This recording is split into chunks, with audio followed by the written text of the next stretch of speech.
د هلمند ولایت مرکز لښکرګاه ولسوالیو کې یو شمېر هغه اوسېدونکي چې سولري ژرندې یې فعاله کړي دي د ښه عایداتو ترلاسه کولو څخه یې خوښ دي. د دغه سولري ژرندو په اړه د اقتصاد ریاست مرستیال ښاغلي منیر احمد زغم حال وویل چې د پخوانیو ژرندو عایدات او تولیدات په کمه اندازه وه. د اقتصادي ستونزو ترڅنګ یې چاپیریال هم ستونزمن کړی و چې له چټل چاپیریال څخه یې بېلابېلې مرضي رامنځته کېدلې.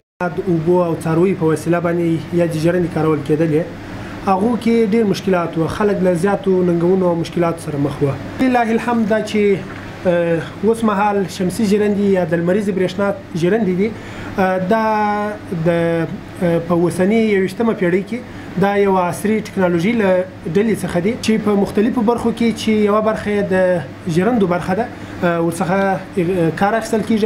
ورپسې د یاده سوو ژرندو 2 تنه مسؤلینو وویل چې مخکې موږ له زیاتو ستونزو سره مخ وو او له پخوانیو ژرندو مو نسوه کولی چې په کافي اندازه عایدات ترلاسه کړو. دوی له اړوندو دولتي مسؤلینو څخه غوښتنه وکړه چې د دوی سره دې په دغه برخه کې مرسته وکړي ترڅو دوی ځان ته مشخص ځای ولري او ولسونو ته ښه خدمات ترسره کړي.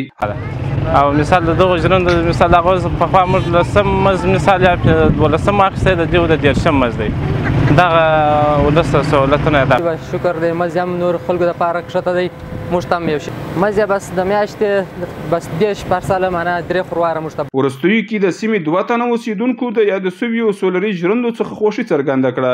دوی وویل چې مخکنیو وختونو کې به مو غنم له زیاتو ستونزو او زیات مصرف سره په ژرندو باندې اوړه کول، خو اوس چې دغه سولري برقي ژرندې جوړې سوي دي زموږ هغه مخکنۍ ستونزې حل سوي دي او په کم مصرف او لږ وخت کې زموږ غنم په ښه توګه اوړه کېږي. اوس د سولري ژرندې چې دي دا ډېره غټه وسایل ده ځکه چې مصارف نه لري پر خلکو باندې ډېره وسایل ده.